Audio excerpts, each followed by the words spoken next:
मेरा ईश्वर वो होगा जो मेरी ज़िंदगी को दिशा देने के लिए अपना निर्देश दे सके, मुझे डायरेक्शन दे सके, ताकि मैं ज़िंदगी को एक नए सिरे से शुरू करके जी सकूं।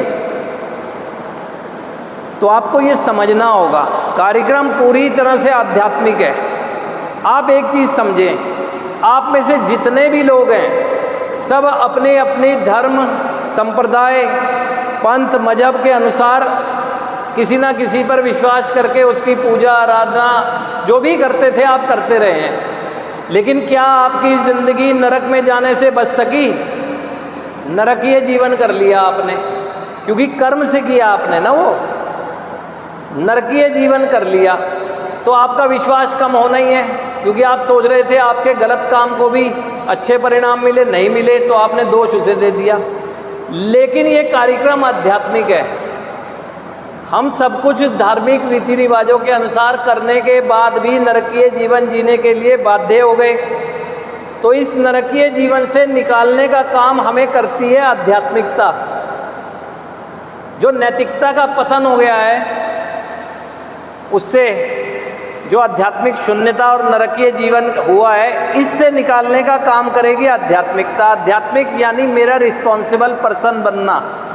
और जो व्यक्ति रिस्पॉन्सिबल पर्सन बनने की तैयारी करता है वो ईमानदार भी होता है ना।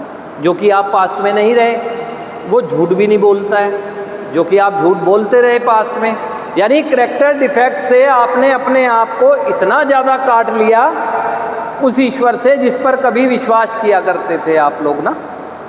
लेकिन ये आध्यात्मिकता के माध्यम से जब जैसे जैसे आप आगे बढ़ते जाते हैं तो पुनः आप उसी ईश्वर से जुड़ने लगते हैं जिसको कभी माना करते थे। यहाँ आपको रोका कोई जा रहा है। आप अगर अपने अंदर शुद्धिकरण महसूस करते हैं तो आप अपने अपने धार्मिक रीति रिवाजों अनुसार, पंथ अनुसार, संप्रदाय अनुसार जिसकी भी आराध्य की पूजा करें, कौन रोक रहा है। लेकिन पहले उस नरकीय जीवन से निकलें। तो नरकीय जीवन से निकलने के लिए आप किसी की प्रार्थना इसलिए नहीं करते हैं क्योंकि आपका विश्वास नहीं है।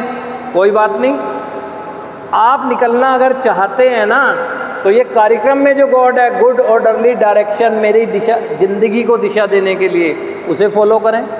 जैसा कहा जा रहा है फॉलो करें, तो आपकी आध्यात्मिक विकास जो है ना, आपको नरकीय जीवन से निकालने में मदद करेगा। अब हम भी अगर अपनी बात करें पूरी तरह से समर्पण भाव से, हम भी समर्पण भाव तो क्या ही कहूँ, है ना। लेकिन फिर भी देखा परिवार के सदस्यों को अपनी परेशानियों के समय में किसी के सामने जाकर प्रार्थनाएं करते हुए, दुआएं कर